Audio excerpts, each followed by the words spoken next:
کوئی دسترخوان نہیں اتارا معراج کے بدلے میں، یا کوئی اور چیز من و سلوا نہیں اتارا، بلکہ اللہ نے واقعہ معراج کا تذکرہ قرآن میں بھی کیا، اور جو ہے نا سرکار نے احادیث صحیحہ میں بھی واقعہ معراج کا تذکرہ کیا۔ نہ اس میں کوئی حکم بیان کرنا تھا، نہ کوئی مسائل بیان کرنے تھے، تو پھر یہ کیا تھا؟ سرکار نے زبانی شکر گزاری کے طور پر واقعہ معراج کا ذکر فرمایا، اور اس کی کئی مقاصد ہو سکتے ہیں، لیکن اللہ رب العزت نے سرکار کے معراج کے تذکرے کو قیامت تک باقی رکھنے کے لیے قرآن کریم میں نازل فرمایا۔ تو زبانی شکر گزاری کرنا یہ خدا اللہ رب العزت کی بھی سنت ہے، واقعہ معراج کا تذکرہ زبانی طور پر کرنا مصطفیٰ جان رحمت صلی اللہ علیہ وسلم کی بھی سنت ہے، ورنہ واقعہ معراج ہم تک کیسا پہنچ سکتے تھے؟ آپ جو سن رہے سرکار جہاں سے براق پر سوار ہوئے بیت المقدس گئے، پھر وہاں سے ساتوں آسمانوں پہ گئے، جبریل سے ملاقات ہوئی، فلاں فلاں، یہ سب واقعات آپ کو کیا مخررین جو ہے اپنی طرف سے بنا کے بول رہے، اپنی طرف سے بنا کے بولتے تو کچھ نہ کچھ فرق ہوتا تھا، سب دیکھو وہی بول رہے، الفاظ اور انداز بیان الگ ہے۔ تو یہ واقعہ سرکار نے مسلمانوں کو بھی بتایا، کافروں کو بھی بتایا، کیوں؟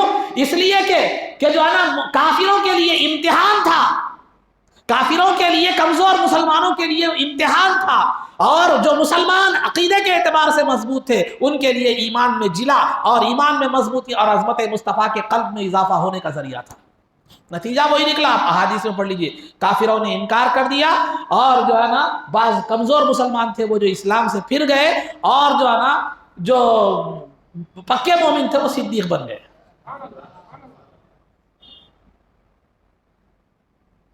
تو عزیزان محترم، تو یہ سرکار یہ واقعہ، تو واقعہ معراج کو زبانی بیان کرنا یہ سنت الہی بھی ہے، سنت مصطفیٰ بھی ہے۔ پھر وہ سرکار سے سن کر صحابہ نے تابعین کو بیان کیا، تابعین نے تبع تابعین کو بیان کیا، تبع تابعین نے محدثین کو بیان کیا، محدثین نے اپنی کتابوں میں ہمیشہ کے لیے درج کر دیا، علماء اس کو پڑھتے رہتے ہیں، ہر ماننے والا بھی پڑھتا ہے، نہ ماننے والا بھی پڑھتا ہے، کسی کو توفیق ہوتی ہے کسی کو نہیں ہوتی، ایک الگ بات ہے۔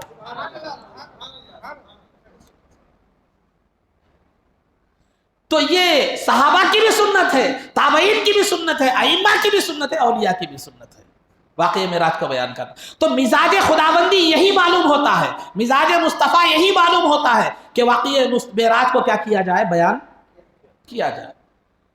تو قرآن و حدیث کو پڑھنا الگ ہے، ایک تیسری چیز جو ہوتی ہے وہ جو ہے مزاج بھی ہوتی ہے، مزاج بھی سمجھنا ایک بہت بڑی بات ہے۔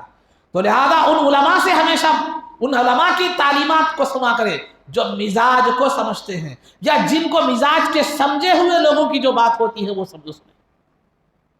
تو بہرحال یہ معلوم یہ ہو رہا ہے کہ جو ہے نا تذکرہ لسانی یعنی زبانی تذکرہ بھی معراج کا یہ سرکار کی، صحابہ کی، انبیاء وغیرہ یہ تابعین وغیرہ کی بھی سنت رہی ہے۔ ہاں بھائی ٹھیک ہے، سرکار کرے تھے، سرکار کو معراج بھی، تمہارے کو تو نہیں نا، پھر تم کہیں کو دی یہ جو ہے نا یہ کر رہے ہیں، یہ بات کیوں سنا رہا؟ ارے ایک باپ کو دنیا میں عہدہ ملتا ہے تو بیٹے کے لیے اعزاز کی بات ہوتی ہے، کسی بیٹے کو عہدہ ملتا ہے تو باپ کے لیے اعزاز کی بات ہوتی ہے، کسی پارٹی کو اگر جیت ہوتی ہے تو کارکردگی کرنے والے کو اعزاز کی بات ہوتی ہے۔ تو لہذا مصطفیٰ جان رحمت کا جو تعلق ہم سے ہے روحانی ہے، جو کبھی ختم ہونے والا نہیں ہے، جن سے روحانی ایمانی تعلق ہے، زندگی میں بھی، قبر میں بھی، حشر میں بھی، جنت میں بھی، ابد الآباد تک وہ ختم ہونے والا نہیں ہے۔ اگر انہیں وہ اعزاز نصیب ہو جو انبیاء میں کسی کو نصیب نہیں ہوا تو پھر وہ امت کے لیے بھی اعزاز ہے۔ ہم یہ کہہ سکتے ہیں کہ ہمارے نبی وہ ہیں جنہوں نے خدا کا علانیہ دیدار کیا ہے،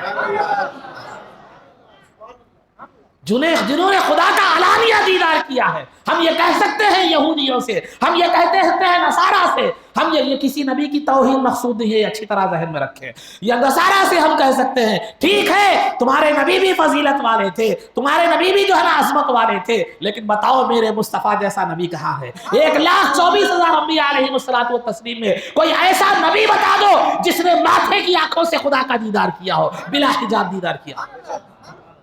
یہ ہمارے لیے بھی عظمت کی بات ہے۔ قرآن میں اللہ نے فرمایا کنتم خیر امت، فرمایا تم بہترین امت ہو، بلکہ اللہ تعالیٰ نے فرمایا بہترین امت۔ کیوں فرمایا؟ تم بہترین لوگ ہو نہیں فرمایا، تم بہترین امت ہو فرمایا۔ تو تمہاری بہترین امت ہونے کی حیثیت سے ہے، مسلمان ہونے کی حیثیت سے نہیں۔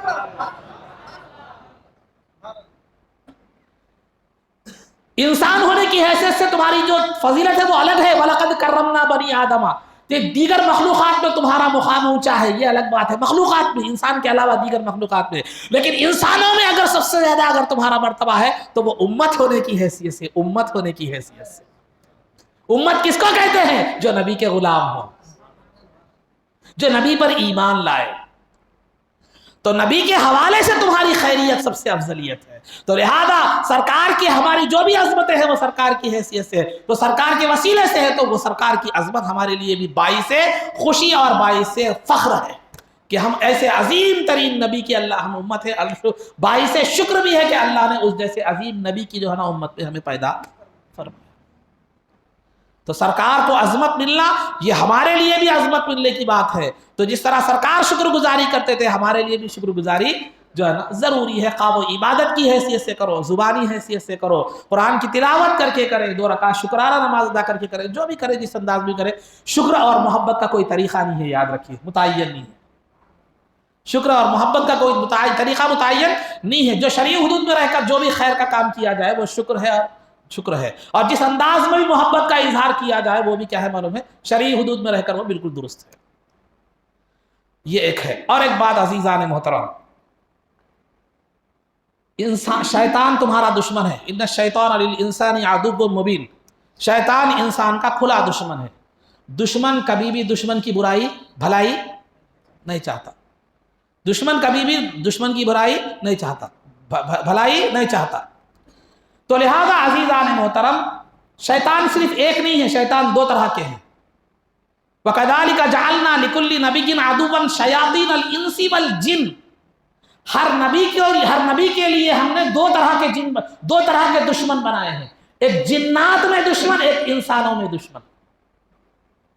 تو جس طرح جنات میں شیطان جس کو ہم کہتے ہیں جنات کا دشمن ہے، اسی طرح نبی کا دشمن انسان کا بھی دشمن ہے۔ سرکار کے خیر شیطان کا نبی کا دشمن ہونے میں ہمیں کوئی اختلاف نہیں ہے۔ انسانوں میں جیسے دشمن ہے کفار، مشرکین، منافقین جو سرکار کے دور میں تھے، یہود و نصارہ وغیرہ، تو اسی طرح امتیوں کے لیے بھی اور لوگوں کے لیے بھی جو ہے نا، عام لوگوں کے لیے بھی، مسلمانوں کے لیے بھی 2 طرح کے دشمن ہیں، اور ایک دشمن جنات میں سے ہے، شیاطین میں سے ہے، اور ایک انسانوں میں سے ہے۔ تو اگر کوئی عمل آپ کرنے جا رہے ہیں، اچھا کام کرنے جا رہے ہیں، تو سامنے والا اگر اس کو روکنے کی، اس کو ختم کرنے کی، اس کو یہ کرنے کی کوشش کرے تو سمجھو کہ وہ شیاطین الانس یا شیاطین الجن ہے، اور آپ کا عمل کیا ہے معلوم؟ اچھا ہے، کیونکہ اچھا نہیں رہتا تو شیطان کو برداشت نہیں ہوتا، اچھا نہیں رہتا تو شیطان کو برداشت نہیں ہوتا تھا۔ تو بہکا رہا ہے، سمجھو بہکا رہا ہے، یہ کہاں ہے، وہ کہاں ہے، ہمارے اسلاف میں سے کسی نے کیا ہے، یہ قاعدہ بہت چل رہا ہے آج کل، بہت چل رہا ہے۔ پہلے والے ہمارے بزرگوں میں سے ابو بکر نے کیا کیا، عمر نے کیا کیا، عثمان نے کیا کیا، صحابہ نے کیا کیا، یہ بالکل قاعدہ نہیں، یہ بنایا ہوا قاعدہ ہے۔ کئی حدیث میں، کئی فقہ میں، اصول تفسیر میں، اصول فقہ میں کہیں بھی یہ قاعدہ آپ کو نہیں ملتا کہ اسلاف جو چیز نہیں کرے وہ تم مت کرو، اسلاف جو چیز نہیں کرے بلکہ تم وہ مت کرو۔ یہ اس کے برخلاف، یہ قاعدے کے خلاف میں بات بتاؤں گا۔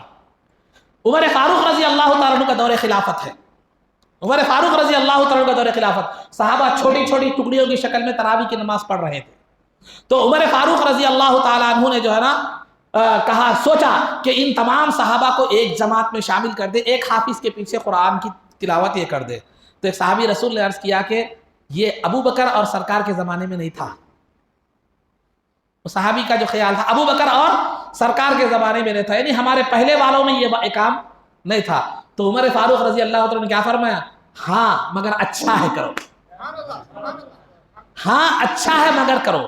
تو اس میں 2 باتیں ہیں، اگر کوئی کام اچھا ہو تو یہ نہیں دیکھا جائے گا کہ پچھلے والوں میں ہے یا نہیں ہے، پچھلے والوں میں ہے یا نہیں، یہ نہیں دیکھا جائے گا۔ اگر یہ دیکھا جاتا کہ ہمارے سے قرآن کو جمع کرتے وقت بھی یہ بات آئی تھی، قرآن جب نازل ہو رہا تھا تو ہڈیوں پر، ٹھیکریوں پر، کھجور کی چھالوں پر مختلف انداز میں لکھا ہوا تھا، اگرچہ کہ سرکار نے ترتیب وار لکھا دیا تھا مگر جمع ایک جگہ نہیں تھا۔ جب جمع کرنے کی بات آئی تو بھی یہی بات اٹھی تھی کہ اسلاف میں یہ چیز نہیں ہے۔ نہ خلفاء نے اس بات کو اپنایا، نہ عمر فاروق نے اس بات کو اپنایا، بلکہ قرآن جمع کیا۔ اگر وہ سوچتے کہ ہمارے پاس جو ہے نا، ہمارے بڑے والوں نے، ہمارے سے پہلے والوں نے یہ کام نہیں کیا، تو آج قرآن بھی جمع نہیں ہوتا تھا. مختلف صحابہ کے پاس ٹکڑوں ٹکڑوں کی شکل میں قرآن کیا ہوتا تھا؟ رہ جاتا تھا. اور پھر جو ہے نا پھر صحابہ کی زندگیاں ختم ہو جاتی, پھر وہ ناپید ہو جاتا کیونکہ اس کے اور کاپیز نہیں ہوتے تھے. اگر بعد والے یہ سوچتے کہ قرآن کو 30 پاروں میں نہ جمع کیا جائے یا قرآن پر زبر زیر پیش نہ لگایا جائے تو پھر آج قرآن پڑھنے کے عرب تو پڑھ لے سکتے تھے لیکن آپ قابل ہی نہیں رہتے تھے. اگر وہ یہ سوچتے کہ قرآن جو ہے نا پہلے والوں نے یہ اعراب لگانے کا زبر زیر پیش لگانے کا کام نہیں کیا, ہم کیوں کریں. عمر فاروق یہ سوچتے کہ پہلے والوں نے ایک جماعت کے ساتھ تراویح نہیں پڑھی, اگر یہ سوچتے تو آج ہماری مسجد تراویح سے ویران ہو جاتی, کیونکہ وہ صحابہ تھے, ان کے دل میں تراویح کی عظمت تھی, وہ پڑھتے تھے. آج تو ہم دہیز ایک شبینہ پہ کام چلانے والے ہیں, ہم سے کیسے توقع رکھی جا سکتی تھی کہ ہم اپنے طور پر تراویح کا اہتمام کریں. اگر عمر بن عبد العزیز رحمۃ اللہ تعالی علیہ کے زمانے میں حدیثیں جو مختلف انداز میں تھی اگر ان کو جمع نہیں کیا جاتا, امام بخاری, امام مسلم, ابن ماجہ یہ زندگی کو حدیثوں کو جمع کرنے کے لیے وقف نہ کرتے, یہ سوچ کر کہ پہلے والوں نے یہ کام نہیں کیا, تو آج تمہارے پاس حدیثوں کا ذخیرہ کہاں ہوتا, مدرسے میں درس بخاری کہاں ہوتا, ختم بخاری کہاں ہوتا. ہمارے فقہا یہ سوچتے کہ فقہ قرآن و حدیث سے مسائل نکالنا پہلے والوں نے نہیں کیا, اب ہم کیوں کریں, تو پھر آج فقہی مسائل زندگی گزارنے کے لیے آپ محتاج ہو جاتے. تو یہ ان تمام مثالوں سے کیا معلوم ہو رہا ہے کہ یہ جو ہمارے پہلے والوں نے جو کام نہیں کیا ہم کیوں کریں, یہ صحابہ کا مزاج نہیں تھا, خلفاء کا مزاج نہیں تھا, یہ بات کا مزاج ہے, یہ پٹا ٹپل کو لائی گئی ہوئی بنایا ہوا قاعدہ ہے. یہ اپنی مقاصد کی تکمیل کے لیے کیا کیا گیا ہے, لایا گیا ہے. اپنے جو ہے نا بات کو دوسروں پر مسلط کرنے کے لیے کچھ بھی نہیں ملا تو بدعت بول دو, کچھ بھی نہیں ملا تو ہمارے صحابہ کرے کیا یہ بولو. صحابہ نہیں کرے سو کر رہے بولنے نہیں آتا. صحابہ پکچر نہیں دیکھ رہے, صحابہ ہیئر اسٹائل نہیں بنائے کر رہے ہیں اس کے خلاف, سنت کے خلاف کام کر رہے ہیں. یہ صحابہ نہیں کرے, سرکار نہیں کرے, بولنے کی ہمت نہیں ہے. لیکن دین کی بات آتے ہی, میلاد کی بات آ جائے, معراج کی بات آ جائے, برات کی بات آ جائے تو صحابہ کرے کیا, ہمارے اسلاف کرے کیا, ائمہ کرے کیا, وہ کرے کیا, یہ کرے کیا. سامنے والے کو بلا کے پکچر دیکھنا صحابہ کرے دیکھے گا, لڑکیوں سے چیٹنگ کرنا ہے کیا, صحابہ کرے کیا, یا بات تو کرے کیا, اس وقت فون نہیں تھا ہوگا. جو نہیں کرے اگر کر رہا ہے تو وہاں کچھ بھی نہیں, جو ہے نا بری باتیں سب ہو رہی تو کچھ بھی نہیں, لیکن جو ہے نا اگر کرے جو ہے نا غیروں کو راضی کرنے کے لیے مشرکانہ اعمال ہو رہے ہیں, لیکن وہاں یہ سوال نہیں ہوتا کہ صحابہ کرے تھے کیا. یہ اعتراض کرنے والے تھے, وہ بھی کرنے والے ہیں. واقعہ معراج پر صحابہ کرے کیا, تابعین کرے کیا, یہ بولنے والے مشرکانہ کام کر رہے, کیوں, غیروں کو راضی کرنے کے لیے. وہاں یہ خیال نہیں آیا کہ ہمارے صحابہ کرے کیا نہیں کرے, تھوڑی سی دنیاوی فائدے کے لیے. تو الغرض عزیزان محترم, یہ جو قاعدہ ہے یہ قاعدہ علماء کے نزدیک معتبر نہیں ہے, قاعدہ ہی نہیں ہے وہ بتایا بنا لیا گیا ہے. ورنہ میں نے قاعدے کے خلاف کئی مثالیں آپ کو دی ہیں. اگر ہمارے اسلاف امام ابو یوسف رحمۃ اللہ تعالی رات بھر بیٹھ کر مسائل نکالتے تھے. لوگوں نے پوچھا آپ اتنی رات کیوں گزارتے ہیں, اتنی رات بھر مسائل کیوں نکالتے ہیں, تو آپ نے فرمایا یہ جو قوم سو رہی ہے یہ ہمارے بھروسے پر سو گئی, اگر ہم بھی سو جائیں تو پھر دین کا کیا ہوگا. اگر وہ یہ کہہ کر خاموش بیٹھ جاتے حدیث کو حدیث کی شکل میں رہو, پھر اس کو مسائل کی شکل کیوں دے, ہمارے پہلے والوں نے کیا کیا, یہ سوچے تو آج فقہ کی کتابیں نہیں ہوتی. تو الغرض عزیزان محترم یہ بہکاوے کے طریقے ہیں. اور آپ دیکھیے جو شرعی اعتبار سے بتا رہا ہوں, میلاد النبی آپ شرعی طریقے سے منا رہے ہیں, معراج النبی شرعی طریقے سے منا رہے ہیں, 11ویں شریف شرعی طریقے سے منا رہے ہیں, تو جو ہے نا آپ سمجھو اگر جو ہے نا یہ جو ہے صحیح طریقے سے آپ شریعت کے مطابق اگر آپ منا رہے ہیں تو لہذا شرعی حدود میں رہ کر منا رہے ہیں, اس پر بھی اعتراض ہو رہا ہے تو سمجھو آپ کے دوست کو کیا ہو رہی, تکلیف ہو رہی ہے. وہ اپنے چیلوں کو کیا کر رہا ہے, چھوڑ رہا ہے. وہ حدیث میں کہا ہے, قرآن میں کہا ہے, صحابہ کرے کیا, اولیاء کرے کیا, وہ کرے کیا, یہ کرے کیا, جو ہے نا امام اعظم ابو حنیفہ کرے کیا. دوسرے مسئلے میں امام اعظم کو مانتا نہیں, مگر یہ مسئلے میں امام اعظم کو دلیل بنا رہا. یہ بھی تو کوئی طریقہ رہا. ارے تو امام اعظم کو اتنا ماننے والا تھا, مخالف کیوں نہیں بن گیا پھر, یہ بہت بول رہے ہیں آپ. ارے تو امام اعظم کی دلیل دے رہا، تو نہیں ماننے والا تو دلیل کیوں دے رہا؟ تو بہرحال پھر حدیث کا دلیل، حدیث پر عمل کرنے والا پھر تو امام اعظم کے قول کو پیش کر رہا۔ تو بہرحال عزیزان محترم، یہ چند اہم جو گزارشات تھی، باتیں تھی، میں آپ کے سامنے رکھ دی۔ یہ یقین رکھیے کہ یہ اب مثال کا آخری بات میں آپ کو ذہنی اعتبار سے بتا رہا ہوں۔ آپ لوگ الحمدللہ اتنے لوگ مسجد میں بیٹھے ہوئے ہیں، سرکار کا تذکرہ کر رہے ہیں، سن رہے ہیں، عبادت پہ مصروف ہیں۔ میں آپ سے دل پہ ہاتھ رکھ کے بولے، نہیں بولتے تو نہیں بولو، خالی ذہن میں رکھ لو، اگر جانے رہتے تو کہاں رہتے تھے؟ 3 حصوں میں تقسیم ہوتے تھے، یا تو کٹوں پہ دوستوں کے ساتھ، یا فون کے حوالے، یا بستر پر ہوتے تھے۔ یہ تینوں چیزوں سے یہ بہتر ہے نہیں ہے؟ واقعی میرا سننا سنانا چھوڑ دو، مسجد میں بیٹھنا بھی عبادت ہی ہے نا۔ تو خیر سے روکنے والے کو اب آپ کیا کہیں گے وہ فیصلہ اب آپ کر لیجئے، اس کے بعد آگے نہیں بولتا ہوں۔ تو بہرحال یہ چند باتیں تھی، میں آپ کے سامنے جو ہے نا رکھا ہوں تمہیدی طور پر۔ اب رہا واقعہ معراج کے بارے میں جو ہے نا، پہلے 2 گروہ ہیں۔ واقعہ معراج کا مقصد کیا ہے، مختصر طور پر تذکرہ کرو۔ قرآن نے ایک وجہ یہ بتائی، لِنُرِيَهُ مِنْ آیاتنا، ہم نے واقعہ معراج کو اس لیے رونما کیا، اس لیے ظاہر کیا تاکہ ہم اپنے محبوب کو ہماری نشانیاں دکھلائیں۔ ہم اپنے محبوب کو ہماری نشانیاں دکھلائیں، ٹھیک ہے، نشانیاں دکھلائیں، یہ ہے نا۔ اس کے بعد کیا ہوا؟ ایک مقصد یہ ہے، سرکار کو نشانیاں دکھلانا تھا، اس لیے کیا کیا گیا، واقعہ معراج کروایا گیا۔ دوسری وجہ، وَمَا جَعَلْنَا الرُّؤْيَا الَّتِي أَرَيْنَاكَ إِلَّا فِتْنَةً لِلنَّاسِ، ہم نے جو واقعہ معراج کروایا وہ لوگوں کی آزمائش کے لیے، آج تک بھی آزمائش ہے، کیسا ہے بتا تو آپ۔ تو واقعہ معراج کا دوسرا مقصد آزمائش، اور تیسرا مقصد بتانے سے پہلے میں تھوڑا ایک تمہیدی طور پر باتیں بتاتا ہوں۔ علم 3 طرح کا ہوتا ہے، علم مانے نالج، علم 3 طرح کا ہوتا ہے۔ علم کوئی انسان، ایک تو ہوتا ہے یقین 3 طرح کا ہوتا ہے۔ یقین 3 طرح، یقین بولے تو معلوم ایک بھروسہ، جس کو آپ ہم کہہ سکتے ہیں، بھروسہ، کسی چیز پر بھروسہ ہو جانا۔ بھروسہ جب اعلیٰ درجے کا ہو جاتا ہے، بہت زیادہ ہو جاتا ہے، تو اس کو کیا کہتے ہیں؟ یقین کہتے ہیں۔ بھروسہ جب انتہا کو پہنچ جاتا ہے تو اس کو کیا کہتے ہیں آپ؟ مجھے آپ کی بات پہ یقین ہے، آپ کی بات پہ بھی یقین ہے، اللہ اور اس کے رسول کی بات پہ بھی یقین ہے، لیکن الگ الگ ہے۔ اس پہ یقین زیادہ ہے، اس پہ کیا ہے معلوم ہے؟ کم ہے، کیونکہ آپ سے جھوٹ ممکن ہے لیکن وہاں جھوٹ ممکن نہیں، سمجھے؟ تو بہرحال یقین 3 طرح کا ہوتا ہے، ایک علم الیقین، ایک علم الیقین۔ یہ علم الیقین جو علم ہے وہ نالج سے حاصل ہوتا ہے۔ میں اب آپ کو بولا شب برات ہے، میں کیا بولا اس کو؟ شب برات بولا، آپ مانتے ہیں؟ نہیں مصعب شب معراج بول کے فوراً لقمہ دے دیتے۔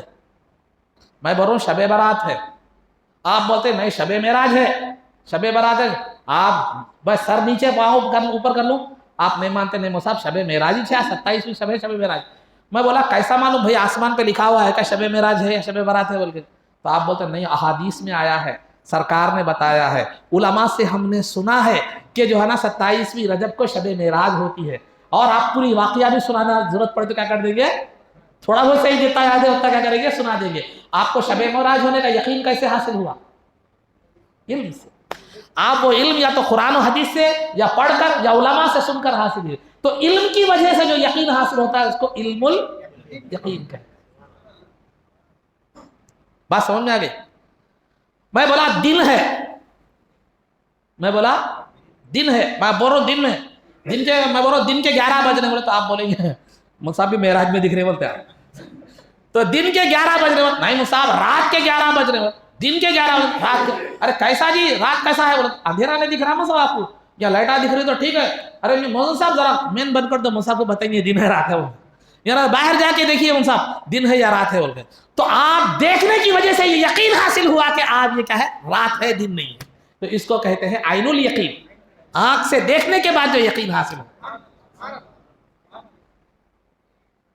سمجھ میں آ رہی بات؟ آنکھ سے دیکھنے کے بعد جو یقین آتا ہے اس کو عین الیقین کہتے ہیں. اس کے بعد جب یہ دونوں علم سننے کے بعد، آنکھ سے دیکھنے کے بعد یقین کے جس درجے پر پہنچتے ہیں اس کو حق الیقین کہتے ہیں. سنے بھی تھے، دیکھے بھی، پھر اس کے بعد جو یقین کی کیفیت حاصل ہوتی ہے اس کو کہتے ہیں حق الیقین. یہ سمجھ میں آ گیا آپ کو؟ یہ تمیز سمجھ میں آ گئی. اب آئیے 10 کے 10ویں سال، یہ واقعہ معراج کب ہوا؟ ہجرت سے 1 سال پہلے. ہجرت کب ہوئی؟ تقریباً نبوت کے 13ویں سال، یعنی سرکار نے 40 سال کی عمر میں نبوت کا اعلان فرمایا. وہاں سے جو سال، ایئرز کاؤنٹ ہوتے ہیں وہ نبوی کہلاتے ہیں. 1 نبوی، 2 نبوی، 3 نبوی. نبوت کے 7ویں سال سرکار کو مسلمانوں کو اور مسلمانوں کے ساتھ جو ہمدردی رکھنے والے غیر مسلم تھے ان سب کو ایک گھاٹی میں بند کر دیا گیا. سماجی بائیکاٹ کر دیا گیا 3 سال تک. سماجی بائیکاٹ، ان سے تعلقات بند، کھانا رشتہ داری بند، جو ان سے خریداری بند، بلکہ اناج آتا تو بھی ان کو نہیں دیتے تھے. تو بھوک و پیاس کی وجہ سے فرماتے ہیں صحابہ کہ جو ہے نا چمڑوں کو کوٹ کر راکھ کھا لیتے تھے. 3 سال تک یہ کیفیت رہی.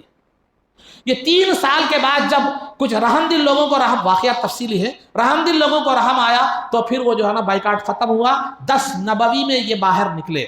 10 نبوی میں باہر نکلنے کے بعد ابھی یہ تکلیف دل کی، یہ جو سماجی بائیکاٹ کی تکلیف، انسان سے جب پورے لوگ بائیکاٹ کر دیں 3 سال تک کھانے کے لیے، پتے پھل جو ہے نا چمڑوں کو جلا کر کوٹ کر راکھ کھا کر پانی پی رہے، ایسی مصیبت، بچوں کا بلکنا، عورتوں کا تڑپنا، بہرحال یہ سب چیزیں 3 سال تک یہ غم سہنے کے بعد جب باہر نکلے تو پھر دوسرا غم یہ ہوا کہ بی بی خدیجہ کا وصال ہو گیا، جو سرکار کے لیے گھر میں تسلی کا سبب تھی، کفار و مشرکین کی اذیتوں اور تکلیفوں سے تسلی کا سامان کیا کرتی تھی.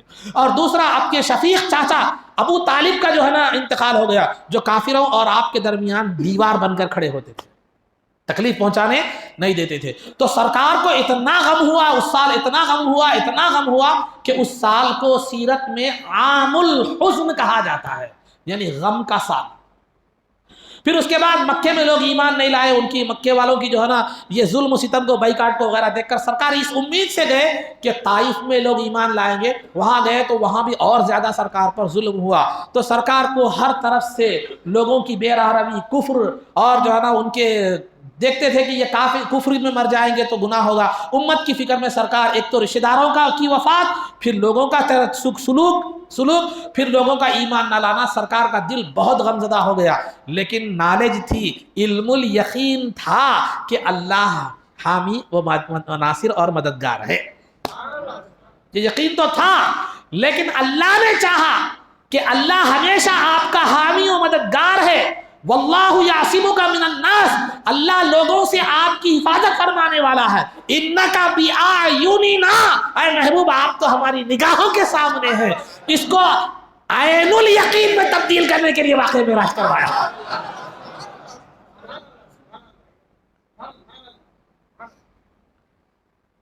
یہاں تک نالج تھی، لیکن اس کو عین الیقین میں تبدیل کرنے کے لیے اللہ رب العزت نے واقعہ معراج میں بلا کر دیدار فرمایا. دنیا مخالف ہو تو کیا ہو، ان اللہ معنا، اللہ ہمارے ساتھ ہے، آپ کے ساتھ. اس کے بعد کمال یقین بھی حاصل ہو گیا، حق الیقین بھی. تو واقعہ معراج کا ایک مقصد یہ بھی تھا. تو 3 مقصد ہو گئے، بہت سے مقاصد ہیں. لنوریہ من آیاتنا، ایک تو نشانیاں دکھلائے، قدرت کی نشانیاں دکھلائے. دوسرا لوگوں کے لیے آزمائش، اور تیسرا عین الیقین کا عطا کرنا.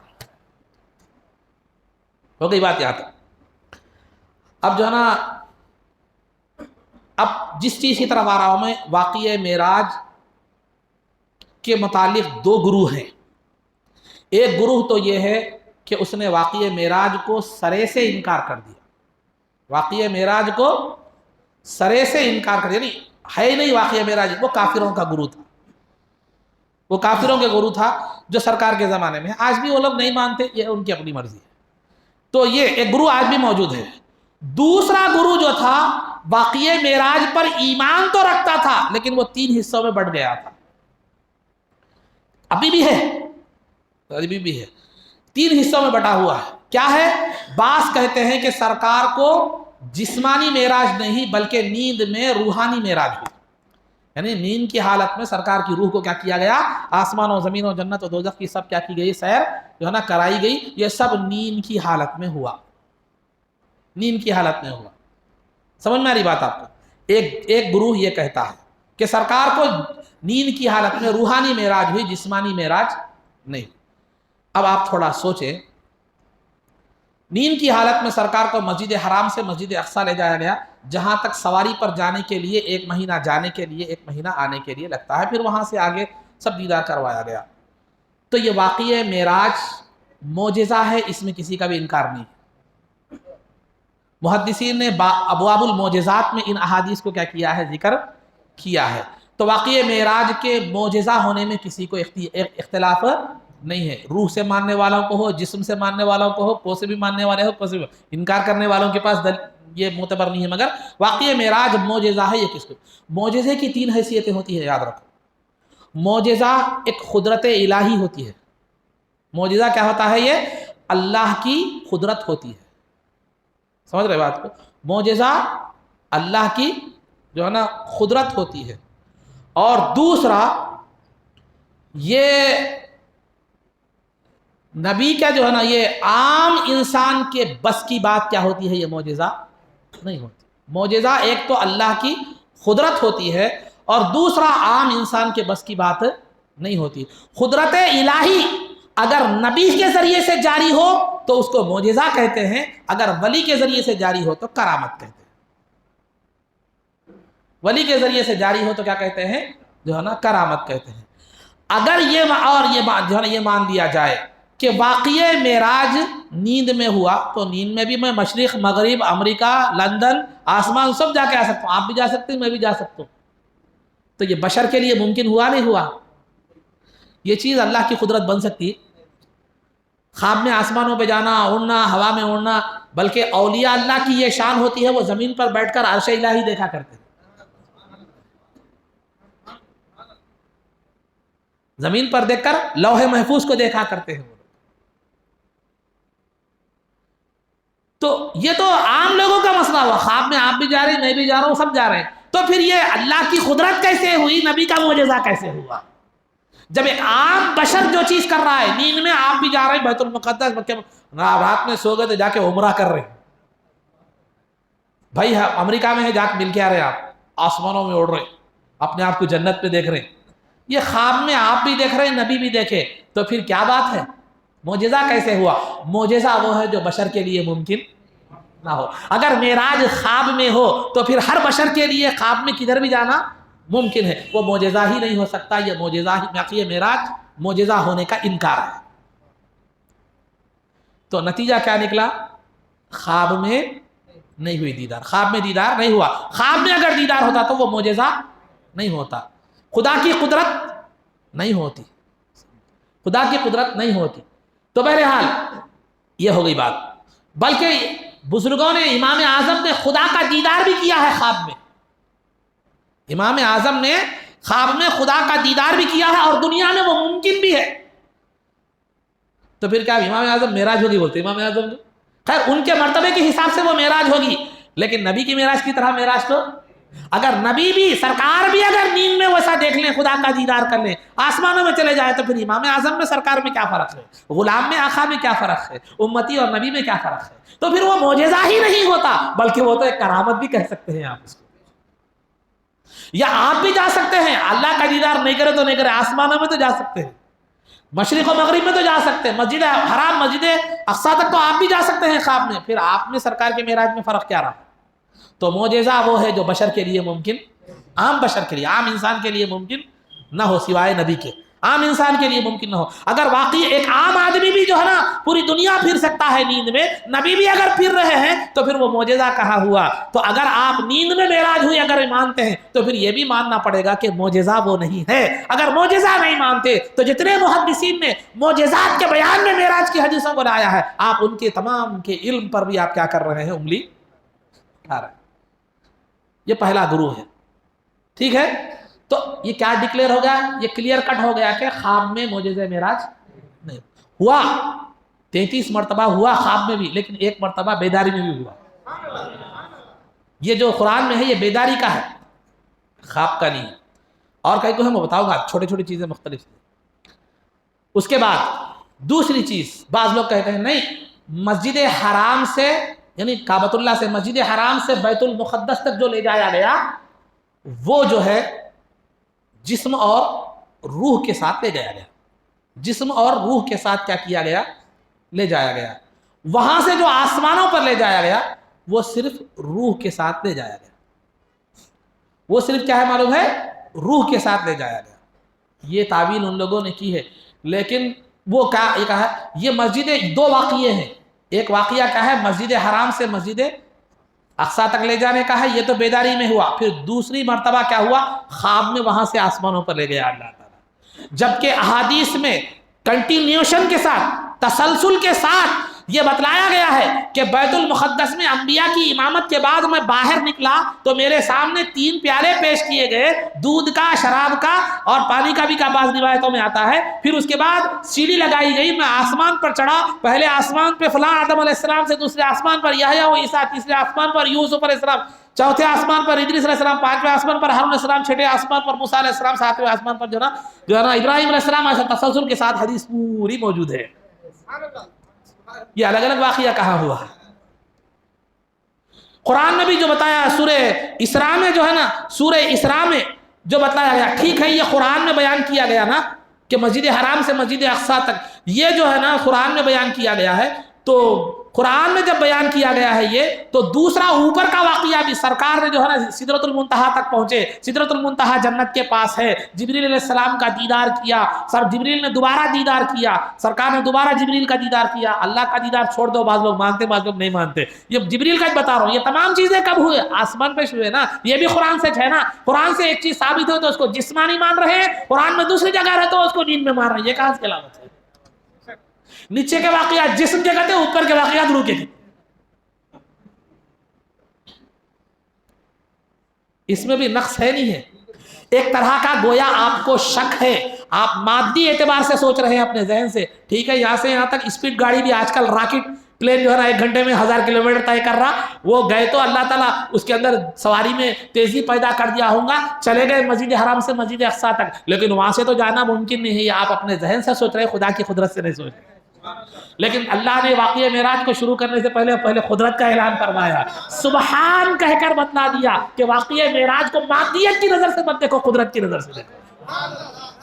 جو مادیت کی نظر سے دیکھے مومن تھے تو کافر ہو گئے، کافر اور کفر میں سخت ہو گئے۔ جو قدرت کی نظر سے دیکھے صدیق کا لقب پا گئے۔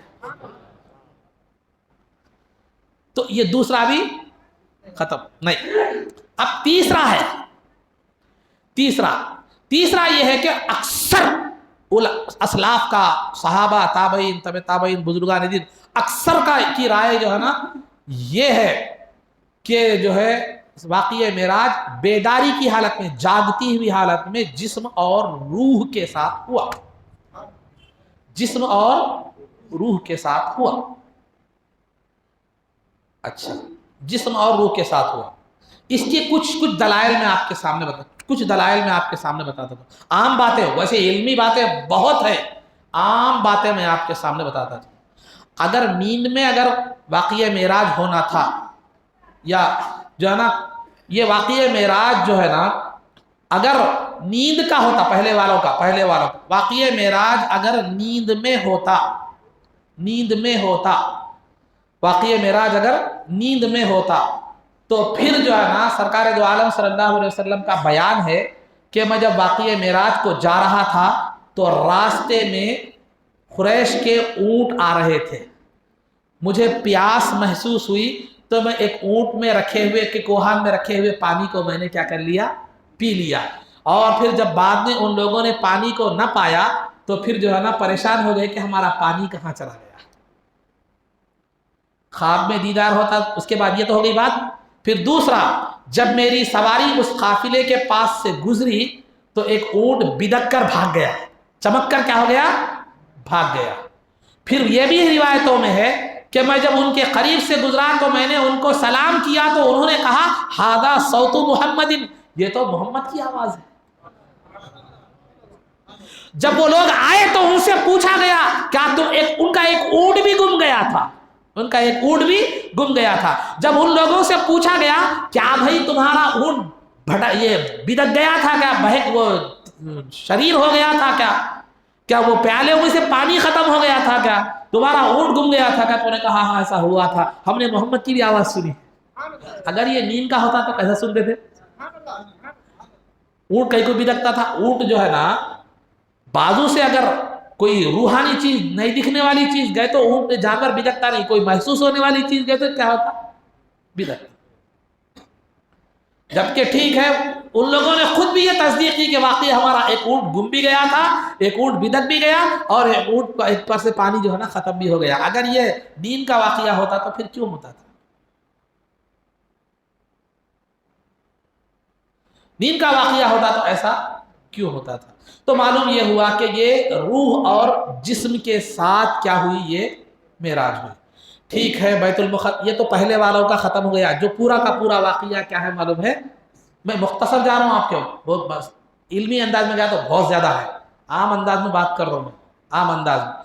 وہ لوگ دوسرے والے کون ہیں؟ جسم سے مسجد حرام سے بیت المقدس تک جسم کے ساتھ گئے، ٹھیک ہے جسم کے ساتھ گئے تو اونٹ کا بہکنا بھی ممکن ہے، پانی پینا بھی ممکن ہے، سب ممکن ہے، لیکن جو ہے نا بیت المقدس سے آسمان تک نیند میں گئے بولے، پھر سیڑھی لگائی گئی، میں سیڑھی پر چڑھ کر آسمان پر گیا، پھر آسمان کا دروازہ کھولا گیا۔ نیند میں گئے تو سیڑھی لگانے کی کیا ضرورت بھائی؟ نیند میں گئے تو سیڑھی لگانے کی کیا ضرورت؟ پھر آسمان کا دروازہ کھولنے کی کیا ضرورت؟ نیند میں گئے تو دروازہ جو ہے نا کسی جسم کے داخل ہونے کے لیے کھولا جاتا ہے۔ ابھی مثال جو جس کو جو ہے نا جسم کی جو چیز، اگر جسم ہی نہ ہو، خواب میں تو جسم ہوتا ہی نہیں، پھر جسم ہی نہ ہو تو پھر دروازہ کے کھولنے کا کیا معاملہ ہے؟ تو سیڑھی ہی کیوں لگائی گئی؟ سیڑھی ہی لگائی نہیں جاتی تھی اگر واقعی معراج جسم وہ ہوتا تو، واقعی معراج اگر روح میں دین میں ہوتا تو پھر سیڑھی لگانے کی ضرورت ہی نہیں ہوتی تھی۔ یہ ایک مختصر جواب ہے۔ تو بہرحال اگر یہ دوسری بات یہ بتا رہا ہوں کہ یہ واقعی معراج کو اگر مسجد حرام سے مسجد اقصی تک جسم کے ساتھ مانیں گے، پھر وہاں سے آسمانوں تک اگر نیند میں مانیں گے، نیند میں جو ہے نا مانیں گے، ایسا مان کے چلو، تو اگر مانیں گے نیند تک مانیں گے تو رات کے مختصر سے حصے میں جا کر آ گئے تو کتنا کلومیٹر ہوگا مسجد حرام سے مسجد اقصی؟ پھر ایک بات بتا رہا ہوں میں آپ کو، بہت سے مدتے 250 300 400 500 1000 کلومیٹر ہوگا۔ وہ تو آج کا انسان بھی تھوڑے وقت میں جا کر آتا راکٹ میں، اگر بڑی تیز سواری نہیں تو پھر کیا اس کو معراج بولیں گے؟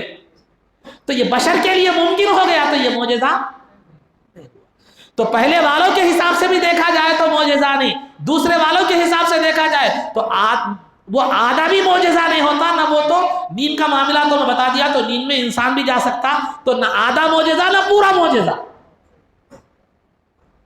کئی کو جی میں بات بتاؤں، ایک لمحے میں، ایک سیکنڈ میں شیطان جو ہے نا مکے سے بیت المقدس جا سکتا نہ جا سکتا؟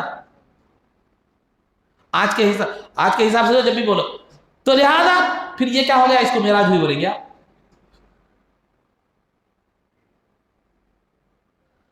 تو معراج اسی وقت سمجھی جائے گی کہ مسجد حرام سے مسجد اقصی پھر 7 آسمانوں کے پر جائے، چونکہ وہاں تک شیطان کی بھی رسائی۔ سمجھ رہے بات کو آپ لوگ؟ سمجھ 12 تو نہیں بجے نا گھڑی میں، تو بھی نہیں بجے، آپ لوگوں کو بھی نہیں بجے ہوں۔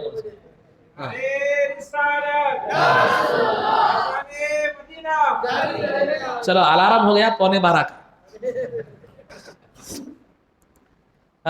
تو بہرحال تو ہمارے پاس اصطلاحات ہے نا، نعرہ تکبیر بولے تو مطلب کیا ہے معلوم ہے؟ ٹھیک ہے آپ جاگ رہے ہیں بولے سرکار، جزاک اللہ بولے تو بس کرو بولے، ایسی بات ایک ادبی انداز میں روکنے کا انداز، جزاک اللہ بولے۔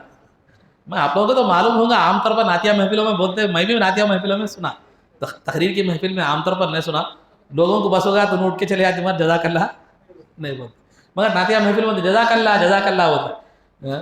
تو بہرحال نعتیہ محفلوں کی بات نکلی ہے تو ایک 2-3 باتیں میں آپ کے سامنے عرض کر، 2-3 باتیں ضروری جو باتیں ہیں آداب کے حوالے سے میں آپ کے سامنے ذکر کرتا ہوں۔ نعتیہ محفل میں ایک بات یاد رکھیے، نعت پڑھنے والوں کے لیے بھی یہ خیال رکھیں کہ سامنے والے کو بیزار مت کریں۔ کیوں؟ اس لیے کہ آپ پڑھتے رہتے ہیں، آپ پڑھ رہے ہیں، آپ کو سمجھ میں نہیں آتا، سامنے والا کیا ہوتا ہے معلوم ہے؟ بیزار ہوتا، جبکہ نماز میں خود بیزار نہیں کرنے کا حکم ہے. یہ بھی نہیں کرنا، اتنا لمبا نہیں پڑھ رہا کہ پڑھتے جا رہے ہیں، یہ نہیں، ایسا نہیں ہونا. مخا محل کے لحاظ سے دیکھیں 2-3 اشعار پڑھنا، سامنے والا بے ادبی میں پڑھ رہا یا رونگ رہا یہ کر رہا تو اس کے ذمہ دار کیا ہے؟ آپ ہیں. یا بسا اوقات جو ہے نا اب اس کو گھر میں جانا ہے، جلدی ہے، سو جانا ہے، جلدی نعتیہ محفل ختم چھوڑ کے بھی جانا نہیں چاہ رہا، اور جو ہے نا وہ جلدی بھی ہونا چاہ رہا، بیزار بھی ہو رہا. اگر ان دل میں کڑ رہا ہے یہ کیا رہے اتنی لمبی پڑھ رہا نعت، ان کیا رہے سلام اتنا لمبا پڑھ رہا، ایسا دل میں کڑ گیا تو پھر اس کے ایمان کے لالے بھی پڑھ سکتے ہیں، اس کا سبب آپ ہی بنیں گے. تو اس لیے نعت اس انداز میں پڑھیے کہ سامنے والے کے اندر طلب اور تڑپ کیا ہے؟ باقی رہے. طلب اور تڑپ ہے باقی رہے. پیٹ بھر کھانے کے بعد بریانی بھی اچھی نہیں دکھتی. ہاں تو اس لیے ذرا اس بات کا ذکر نکلا تھا تو بول رہا ہوں. اب آئیے چند باتیں آپ حضرات کے سامنے معراج کے حوالے سے بتاتا چلوں. اللہ رب العزت معراج کروانا چاہا، اس وقت تو سرکار باحیات تھے. سرکار کو معراج کروانا چاہا تو پہلے مسجد حرام سے شروع ہوئی معراج کا آغاز. مسجد حرام سے شروع ہوئی اور کہاں پر ختم ہوئی؟ مسجد اقصی پر ختم ہوئی. بیچ میں عالم برزخ یعنی خبروں کا عالم بھی دکھایا گیا، جو ہے نا شعیب علیہ السلام کا مقام بھی دکھایا گیا، مدینہ منورہ بھی دکھایا گیا، عیسیٰ علیہ السلام کا بیت اللحم جہاں عیسیٰ علیہ السلام پیدا ہوئے تھے وہ بھی دکھایا گیا، پھر انبیاء کی امامت بھی ہوئی، فلاں ہوئی. یہ سب باتیں جو ہے نا ہوئی. تو مسجد حرام سے آغاز کیوں کیا گیا واقعہ معراج کا؟ کیونکہ واقعہ معراج میں جو اللہ رب العزت جو سرکار کو عظمتیں عطا فرمانا چاہ رہا تھا، سرکار کو جو عظمتیں عطا ہوئی، جو دیدار خداوندی ہوا، جو واقعہ معراج میں جو سرکار کو کمالات وہ سے عطا کیے گئے وہ کائنات میں کسی نبی کو عطا نہیں کیے گئے. تو واقعہ معراج بے مثل و مثال واقعہ تھا، ایسا واقعہ تھا کائنات میں اس کی کوئی مثال اول تا آخر ملنے والی نہیں تھی. تو اس بے مثال واقعے کا آغاز بھی ایک بے مثال مقام سے ہو رہا تھا، وہ تھا کعبۃ اللہ.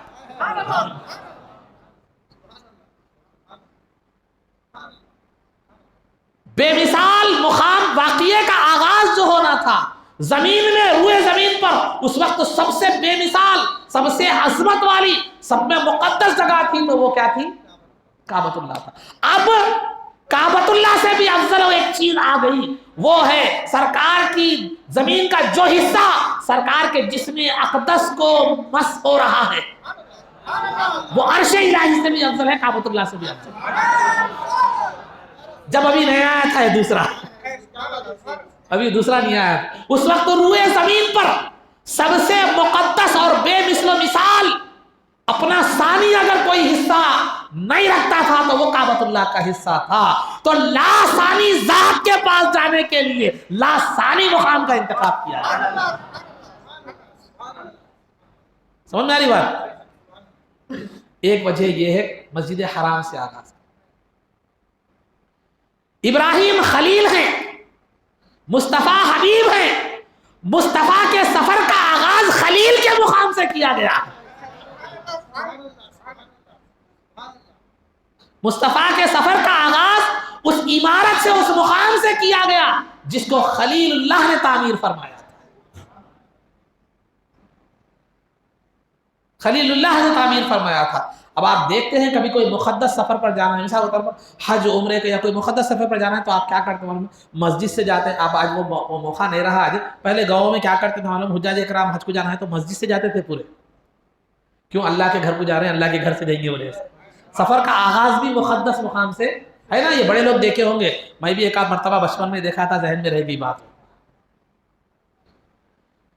تو حبیب کو لے جایا جا رہا ہے تو مقام کی مناسبت سے خلیل کے مقام کو لے جایا گیا، کیونکہ اس وقت خلیل کا مقام جو ہے نا وہ کعبۃ اللہ تھا. زمین کے خطے کے اعتبار سے بھی معزز تھا، بنانے والے کے اعتبار سے بھی وہ معزز تھا. ٹھیک ہے، اس کے بعد مسجد حرام سے ڈائریکٹ آسمان پر کیوں نہیں لے جایا گیا؟ مسجد حرام سے ڈائریکٹ آسمان کے اوپر کیوں نہیں لے جایا گیا؟